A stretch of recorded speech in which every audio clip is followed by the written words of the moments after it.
Hello बच्चों, let's see this question. This question says that explain the collectivization policy of Stalin or what were the major changes introduced in agriculture by Stalin. Explain.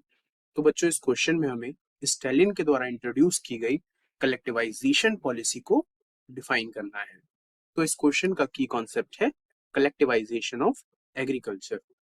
तो बच्चों by 1927 and 28 the towns in Soviet Russia were facing a problem of the grain supplies. 1927 और 28 में जो Soviet के towns थे वहां पर food grains की शॉर्टेज थी and Stalin believed that the rich person and traders in the countryside were holding stock in the hope of higher prices.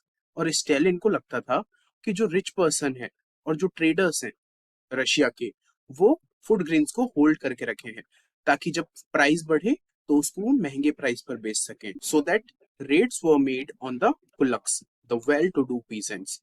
जिसके के बाद कुलक्स जो कि वहां के बड़े पीजेंट्स थे उनके ऊपर रेड की गई और रेड में काफी स्टॉक मिला of food grains. As shortage continued the decision was taken to collectivization farms.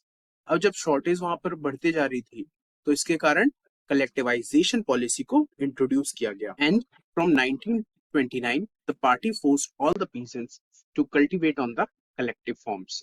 और 1929 के बाद जो कम्युनिस्ट पार्टी थी सोवियत की उसने सभी पीजेंट को फोर्स किया कि वो कलेक्टिव फार्म जो कि गवर्नमेंट के फॉर्म है जिन्हें की कोलखोज भी कहा जाता है उसमें फार्मिंग करें। और जो बड़े बड़े फार्म लैंड्स थे और जो बड़े बड़े पीजेंट्स थे उनके लैंड को ट्रांसफर कर दिया गया टू द कलेक्टिव फार्म्स जिसके की बाद इसमें फार्मिंग की गई and it was implemented under the first 5 year plan. और इसे फर्स्ट 5 ईयर प्लान के अंतर्गत इंट्रोड्यूस किया गया था। So this is all about the collectivization policy of Stalin. I hope you understood well. Best of luck.